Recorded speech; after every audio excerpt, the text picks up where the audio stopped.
दोस्तों आज हम लोग बात करेंगे उत्तर वैदिक कालीन सामाजिक जीवन के बारे में। उत्तर वैदिक कालीन सामाजिक जीवन ऋग्वैदिक कालीन सामाजिक जीवन से अलग हो गया। और अलग होने के पीछे कारण क्या था? मानव के जीवन में लोहे का प्रयोग। अब लोहे के प्रयोग ने कैसे उत्तर वैदिक कालीन आर्यों के जीवन में परिवर्तन लाया, इसी बात को समझना है। दरअसल में जब लोहे का प्रयोग कृषि क्षेत्र में होने लगा तो कृषि से क्या हुआ? अधिशेष उत्पादन हुआ, यानी खाद्यान्न उत्पादकता बढ़ी। और जैसे ही खाद्यान्न उत्पादकता बढ़ी, इस खाद्यान्न उत्पादकता ने क्या कर दिया? वर्ग विभाजन कर दिया।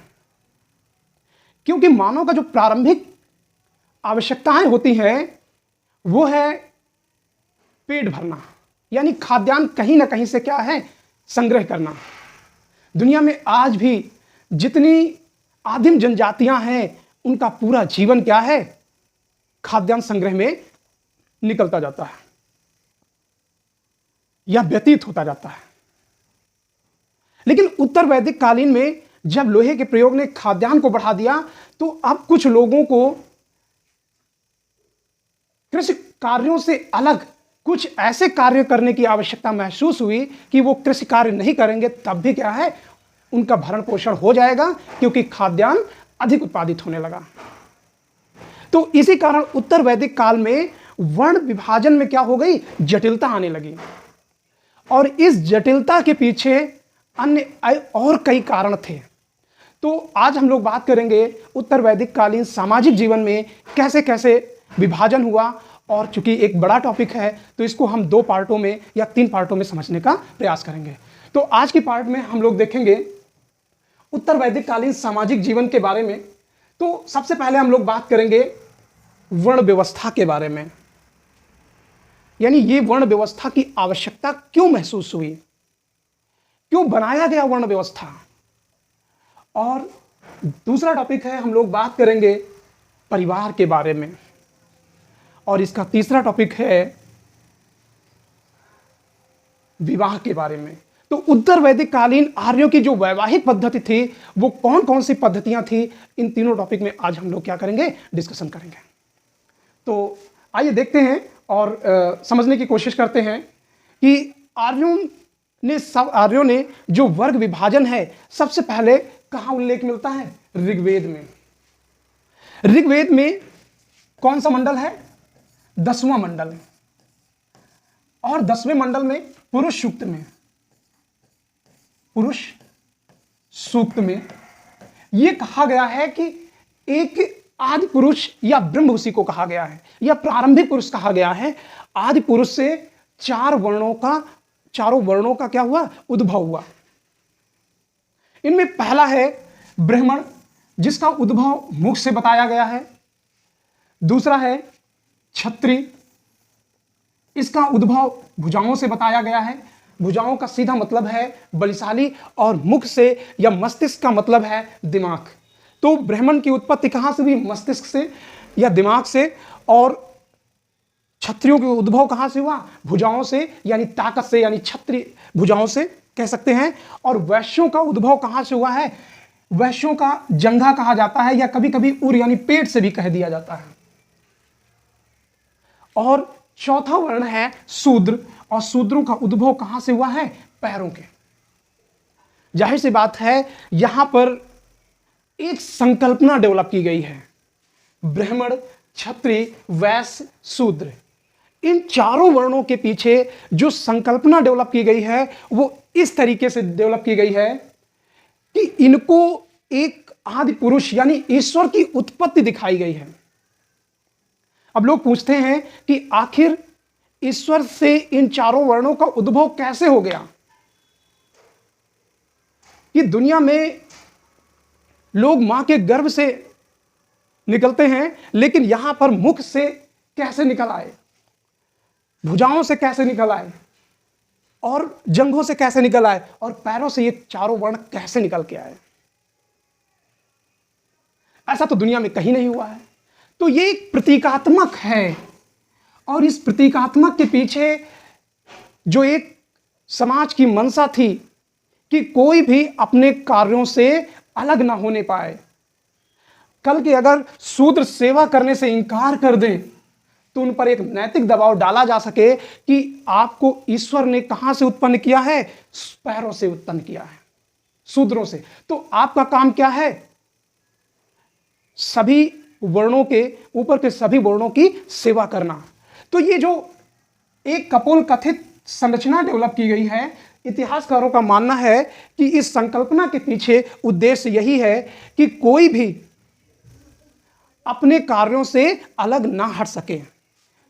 वैसे ये टैक्स देने वाला था, हो सकता है आने वाले समय में ये टैक्स देने से इंकार कर सकता था कि नहीं, हम कर नहीं देंगे, हम क्यों दें, मेहनत तो हम करते हैं। तो इसको ये बताया जा सके कि आपका जन्म किस लिए हुआ है? कर देने के लिए, टैक्स व्यापार करने के लिए। और ये आपका उद्भव कहां से हुआ है? एक आदि ब्रह्म से।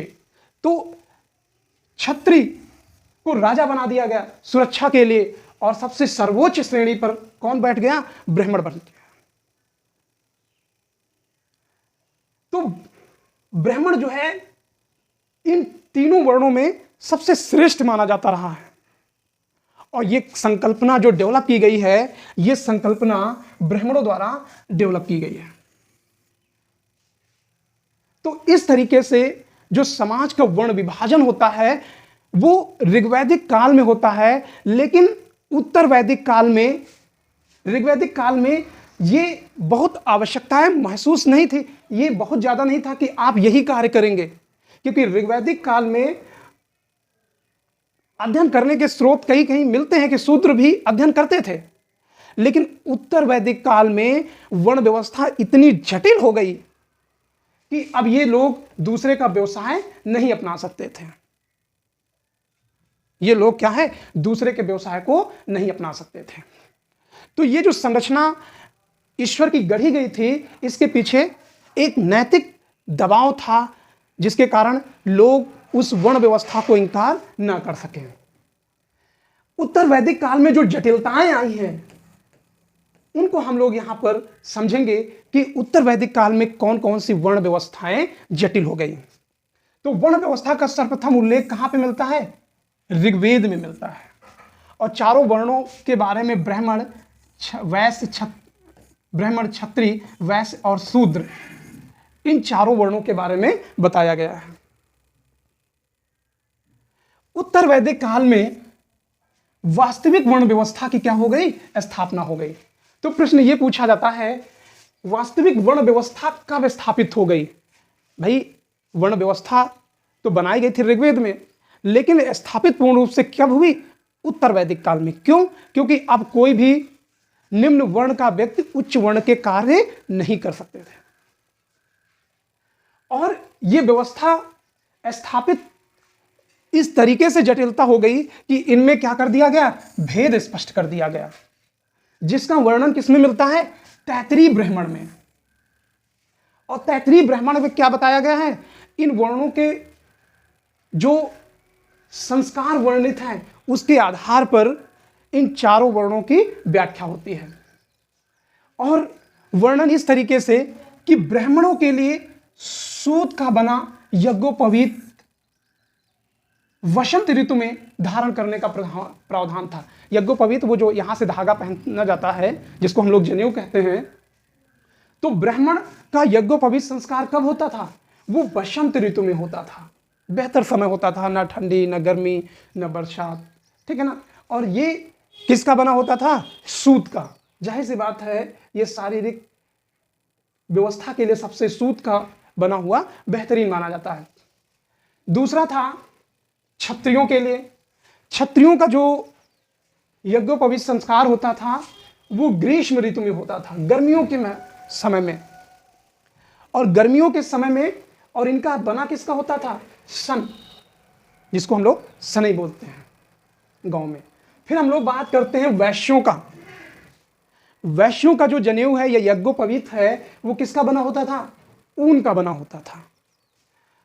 और इनका जो यज्ञोपवीत संस्कार होता था वो शरद ऋतु में होता था। अब प्रश्न ये पूछा जाता है, किसका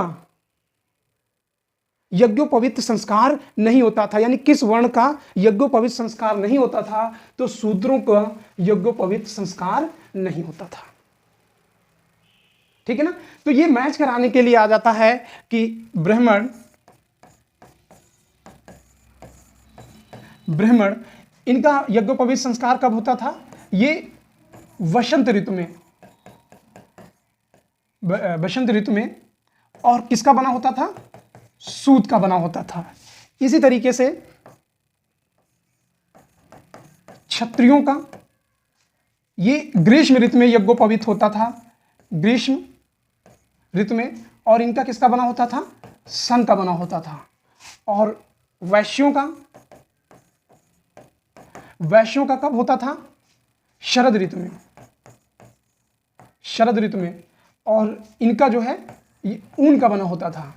लेकिन शूद्रों का, किसका? शूद्रों का यज्ञोपवीत संस्कार नहीं होता था। फिर आगे हम लोग देखते हैं, जैसे किसी सभा में किसी को बुलाना है, ये चारों वर्णों के लोग खड़े हैं, तो उनको कैसे बुलाया जाएगा?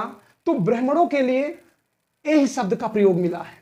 यही मतलब कृपया, अर्थात कृपया आइए, मतलब सम्मान पूर्वक बुलाया जाता था। उसके बाद क्षत्रियों के लिए अगच्छ शब्द का प्रयोग किया गया है।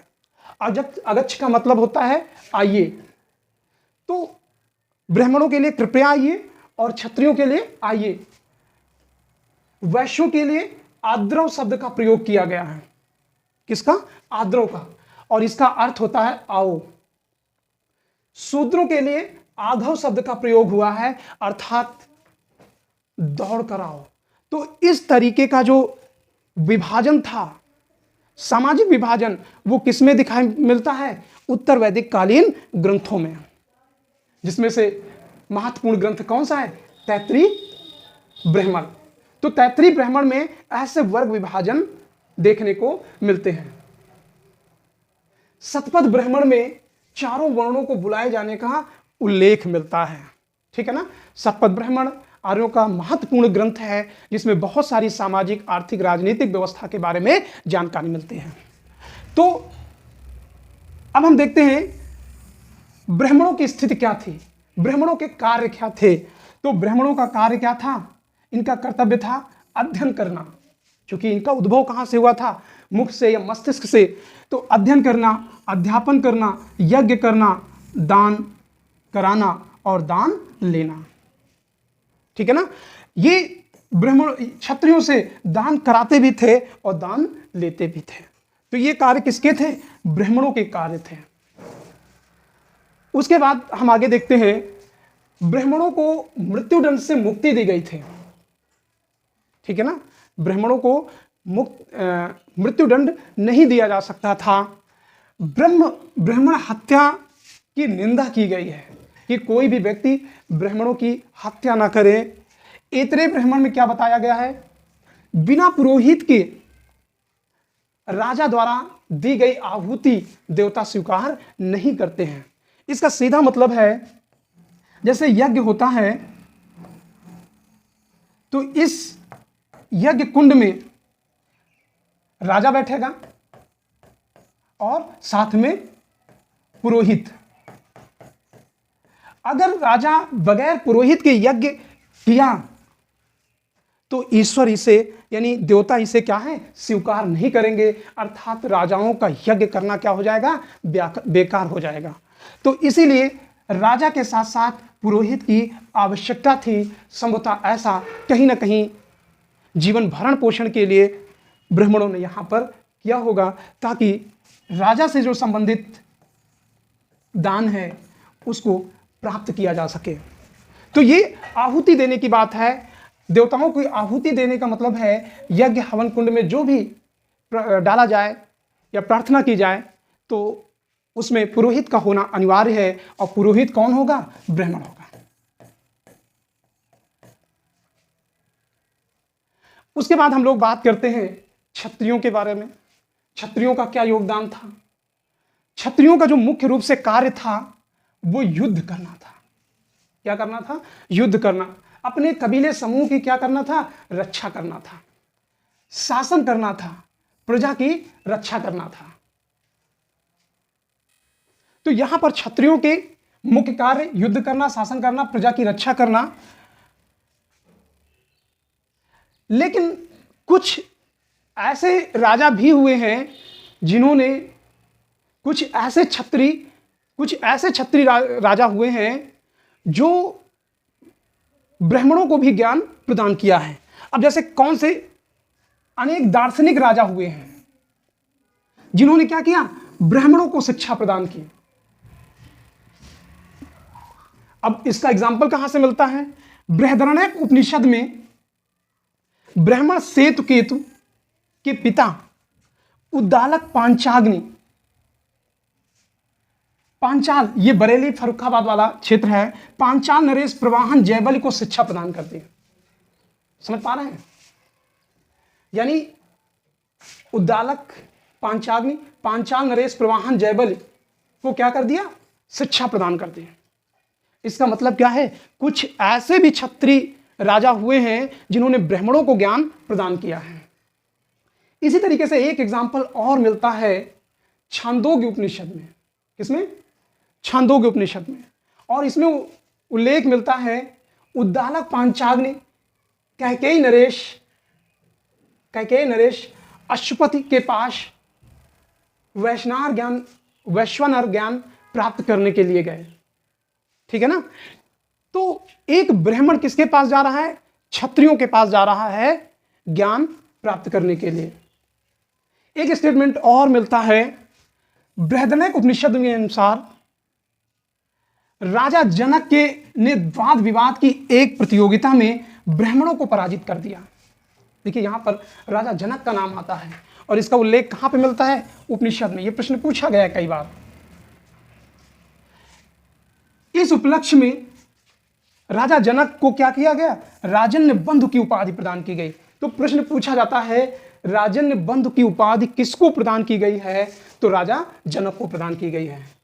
ब्रह्म ज्ञान प्राप्त होने के कारण राजा जनक को ब्राह्मण भी कहा जाता है। अब प्रश्न यहां फिर से मिलता है कि किस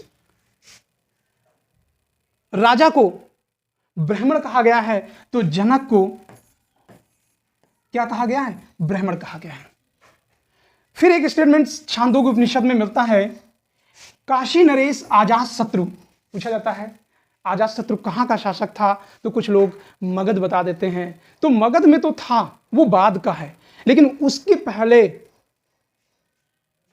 काशी का शासक कौन था? अजातशत्रु। ब्राह्मण के साथ ऋषि वाल्मीकि गर्ग को दर्शन ज्ञान प्राप्त हुआ। ठीक है ना? वाल्मीकि ऋषि गर्ग जो है किससे? अजातशत्रु से ज्ञान प्राप्त किया। उसके बाद हम लोग बात करते हैं वैश्यों के बारे में। तो ऊपर हम लोग देखते हैं कि क्षत्रियों की भूमिका महत्वपूर्ण थी और क्षत्रियों की भूमिका में साम्राज्य की सुरक्षा करना, कबीले की सुरक्षा करना, राज्य के शासन व्यवस्था संभालना, ये सारे कार्य थे। इसके साथ साथ कुछ ऐसे राजा हुए जो दार्शनिक थे और ब्राह्मणों को ज्ञान प्रदान किया। तो ये ऊपर कंप्लीट हुआ। आगे देखते हैं वैश्यों के बारे में। वैश्यों का क्या योगदान था? तो वैश्यों का काम था कृषि करना, यानी खेती करना, पशुपालन और व्यापार वाणिज्य। ठीक है ना? ये वैश्यों के क्या थे? प्रमुख व्यवसाय थे। अर्थात वैश्य क्या था? एक उत्पादक वर्ग था। ठीक है ना? जबकि शूद्र क्या था? सेवाकर्मी था। उत्पादक वर्ग कौन था? वैश्य था। इतरे ब्राह्मण में वैश्यों को अनस्य बलिकृत कहा गया। क्या कहा गया? अनस्य बलिकृत, यानी कर देने वाला। तो राजा को एक ही व्यक्ति टैक्स देता था, वो वर्ग कौन सा था? वैश्य वर्ग था। वैश्यों की सबसे बड़ी आकांक्षा क्या थी? ग्रामीणी बनना। तो प्रश्न पूछा जाता है कि वैश्यों की जो सबसे बड़ी इच्छा क्या थी? तो ग्रामीणी का पद लेना। उसके बाद हम लोग शूद्रों के बारे में बात करते हैं और शूद्र वर्ग को लेकर बहुत सारी रचनाएं की गई हैं। तो शूद्रों का जो प्रमुख कार्य है उसके बारे में हम लोग बात करते हैं। इनका प्रमुख कार्य उपरोक्त तीनों वर्णों की सेवा करना, यानी ब्राह्मण, क्षत्रिय, वैश्य, इन तीनों की क्या करना था? सेवा करना था। क्योंकि जो शूद्र वर्ग था वो मूलतः अनार्य था। आर्यों ने जिन लोगों को पराजित किया, यानी जिन अनार्यों को पराजित किया, उनको अपना दास बना लिया और दास बनाने के बाद उन्हीं को चौथे वर्ण शूद्र के रूप में शामिल कर दिया और उनका काम दे दिया उपरोक्त चारों वर्णों की सेवा करना। शतपथ ब्राह्मण के अनुसार शूद्र भी यज्ञ कर सकते थे। यानी शतपथ ब्राह्मण क्या कहता है? देखिए, बहुत ही महत्वपूर्ण ग्रंथ है। कौन सा? शतपथ ब्राह्मण। सभी ब्राह्मण ग्रंथों में सबसे ज्यादा जानकारी जो मिलती है वो शतपथ ब्राह्मण से मिलती है। और इसमें यह कहा गया कि शूद्र भी क्या है? यज्ञ कर सकते थे। इस समय बहुत से ब्राह्मण ऋषि हुए हैं, बहुत से शूद्र क्या हुए? ऋषि हुए, बहुत से ब्राह्मण ऋषि हुए जिनकी मात्रा क्या थी? माता शूद्र थी। और ऐतरेय ब्राह्मण लिखने वाला महिदास ऐतरेय, उसकी माता क्या थी? शूद्र थी। तो महिदास ऐतरेय की माता क्या थी? शूद्र थी। और महिदास ने क्या लिखा? ऐतरेय ब्राह्मण लिखा।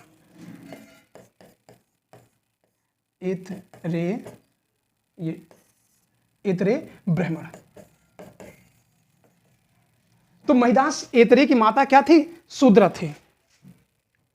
उत्तर वैदिक काल में वर्ण व्यवस्था कर्ममूलक एवं लचीला बना रहा, लेकिन इसके बाद इतनी जटिलता आ गई वर्ण व्यवस्था में कि सामाजिक जो गतिशीलता थी वो पूरी तरीके से नष्ट हो गई। शूद्र काल में वर्ण व्यवस्था जन्ममूलक एवं कठोर हो गई। ठीक है ना? तो उत्तर वैदिक काल अपेक्षाकृत बना रहा। ऋग वैदिक काल में तो बिल्कुल नॉर्मल था। उत्तर वैदिक काल में वो व्यवस्थाएं वास्तविक रूप में स्थापित हुई, लेकिन शूद्र काल यानी आगे आने वाले समय में ये वर्ण व्यवस्था इतना जटिल हो गई कि पूरी तरीके से जन्ममूलक हो जाती हैं, कठोर हो जाती हैं। कोई भी दूसरे का व्यवसाय बिल्कुल अपना नहीं सकता है। उसके बाद हम लोग बात करते हैं परिवार के बारे में। ये दूसरा बी टॉपिक था। उत्तर वैदिक काल में क्या था? संयुक्त परिवार की अवधारणा थी। और समाज कैसा था? पितृसत्तात्मक समाज था। ठीक है ना? ये लाइन बता के पूछ लिया जाता था, जिसमें परिवार का मुखिया क्या था? अधिकार असीमित थे। उसके अधिकार बहुत थे, जो कि ऋग्वैदिक काल में भी बहुत सारे अधिकार बताए गए थे कि अपने बेटे को अंधा कर दिया, अपने बेटे को दान में दे दिया। ठीक है ना? तो ऐसे अधिकार थे मुखिया के। लेकिन परिवार में स्त्रियों का महत्व क्या था? लगातार बना रहा। उसके बाद हम बात करते हैं विवाह के बारे में। यानी उत्तर वैदिक काल में विवाह की जो परंपरा की शुरुआत होती है उसके बारे में हम लोग बात करते हैं। समाज में युवावस्था होने पर ही विवाह होता था। ठीक है ना? ध्यान रखिएगा, ये अपने आप में उत्तर वैदिक काल समाज की एक बेहतरीन व्यवस्था है। तो क्या था? बाल विवाह का प्रचलन नहीं था। ठीक है ना? कि बच्ची छोटी है उसका विवाह कर दिया जाए, तो बाल विवाह का प्रचलन नहीं था। उत्तर वैदिक काल में सपिंड मतलब एक परिवार, एक कुल, संगोत्र, एक यानी एक गोत्र में सप्रवर, एक पूर्वज के वंशज में विवाह वर्जित थे। ध्यान रखिएगा, यानी अगर एक गोत्र के बेटी और बेटा हैं तो उनके बीच वैवाहिक संबंध नहीं हो सकता है। अगर एक कुल के हैं तो वैवाहिक संबंध नहीं हो सकता है। संगोत्र यानी एक ही गोत्र माना गया तो नहीं हो सकते हैं, और एक ही वंशज के पूर्वज हैं तो विवाह आपस में नहीं होगा। सती प्रथा का उल्लेख नहीं मिलता है। अंतरजातीय विवाह होते थे। अब अंतरजातीय विवाह होंगे तो आगे हम लोग देखेंगे विवाह के प्रकार। तो कौन कौन से विवाह के प्रकार थे, इन विवाहों के प्रकारों को हम लोग समझेंगे। तो विवाह के प्रकार यानी कितने प्रकार से विवाह होते थे और इनका उल्लेख कहां पे मिलता है, तो विवाह का उल्लेख गृहसूत्रों में मिलता है। और प्राचीन भारत में 8 प्रकार के विवाहों का उल्लेख मिलता है। तो ये पूछा जाता है कि कितने प्रकार के थे, तो 8 प्रकार के विवाह थे। तो इनमें से जो 8 हैं, इनमें से पूछा जाता है कि कौन सा विवाह किस तरीके से होता था, वर्तमान में कौन सा प्रचलित है, गंधर्व विवाह कौन सा है, असुर विवाह कौन सा है, राक्षस कौन सा विवाह है, पिशाच विवाह कौन सा है, ठीक है ना, आर्थ विवाह कौन सा है। इन सारे 8 प्रकार के विवाहों के बारे में हम लोग बात करेंगे। सबसे पहला था ब्रह्म विवाह। प्रश्न उठता है, ब्रह्म विवाह कैसे होता है? ब्रह्म विवाह में कन्या का पिता जो है सचरित्र वेदज्ञ वर को अपने घर आमंत्रित करता था, यानी एक ऐसे व्यक्ति को बुलाता था जो वेदों का अध्ययन करता हो, उसको बुलाता था और विधि विधान से क्या करता था, अपनी कन्या का दान कर देता था। ठीक है ना, यानी पढ़ा लिखा वेदों का अध्ययन करता जो है आता था और पिता क्या करते थे, अपनी बेटी का कन्यादान कर देते थे। उसके बाद अगला विवाह आता है देव विवाह। देव विवाह में क्या होगा, इसमें कन्या का पिता क्या करेगा, यज्ञ का आयोजन करेगा। और जाहिर सी बात है, जब यज्ञ का आयोजन किया जाएगा तो कौन से देवता आएंगे, ब्राह्मण देवता आएंगे। ठीक है ना, तो यज्ञ जो संपन्न कराते थे, पूरा कराते थे, उन्हीं पुरोहित के साथ अपनी कन्या का क्या कर देते थे, विवाह कर देते थे। तो ये ब्राह्मण देव जो पुरोहित के रूप में आते थे, उन्हीं के साथ विवाह कर देते थे। अब एक मन में संकल्पना डेवलप हो जा रही होगी कि आखिर पुरोहित कितने विवाह करता फिरता होगा। ठीक है ना, जहां जाएगा वही विवाह करेगा। तो ये समझने की बात है। आगे देखते हैं आर्थ विवाह। आर्थ विवाह बहुत पूछा जाता है परीक्षाओं में।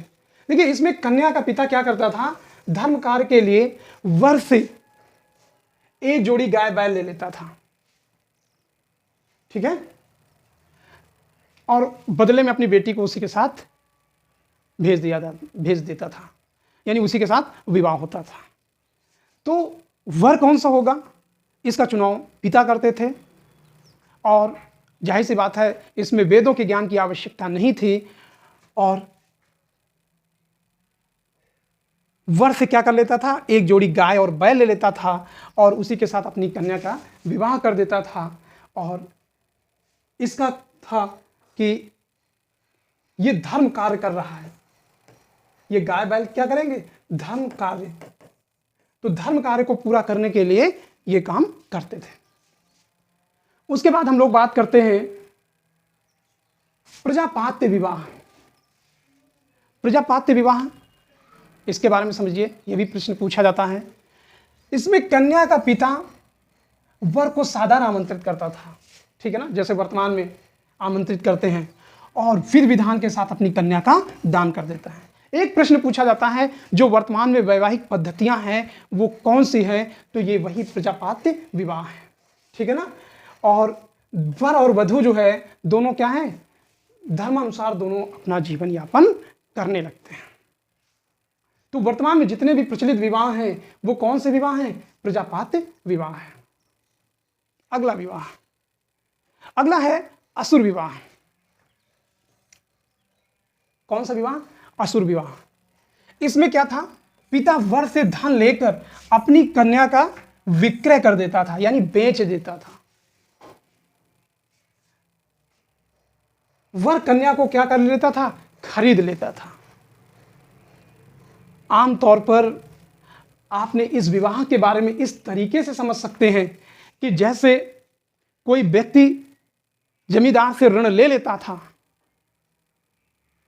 तो उस ऋण के बदले में जब वो उस ऋण को चुकता नहीं कर पाता था, तो उस ऋण के बदले में वो अपनी बेटी का विवाह उस जमींदार से कर देता था कि जाओ अब उसके घर की सेवा करिए। और यही विवाह क्या है, असुर विवाह के रूप में एक लंबे समय तक ये प्रथा प्रचलित रही है। तो पिता से क्या है, पिता वर से धन लेकर अपनी कन्या का विक्रय कर देता था, अर्थात बेच देता था।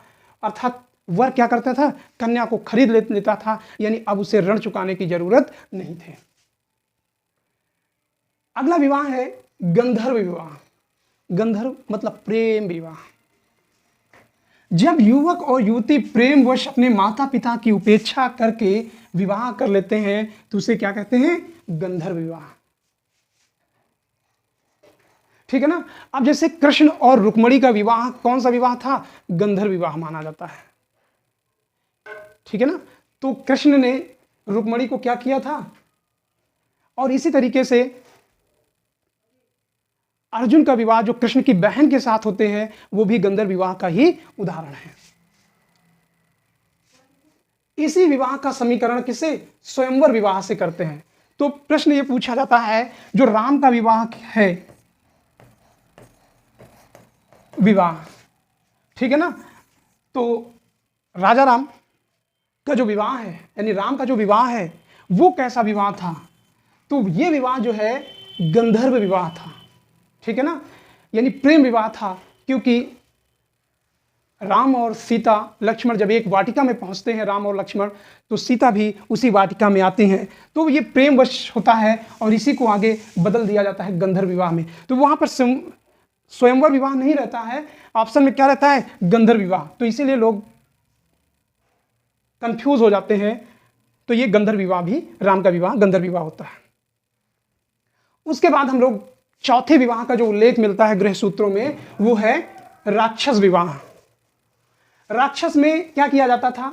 शक्ति के बल पर, युद्ध के बल पर या अपहरण कर लिया जाता था और उस कन्या से क्या कर लिया जाता था? विवाह कर लिया जाता था।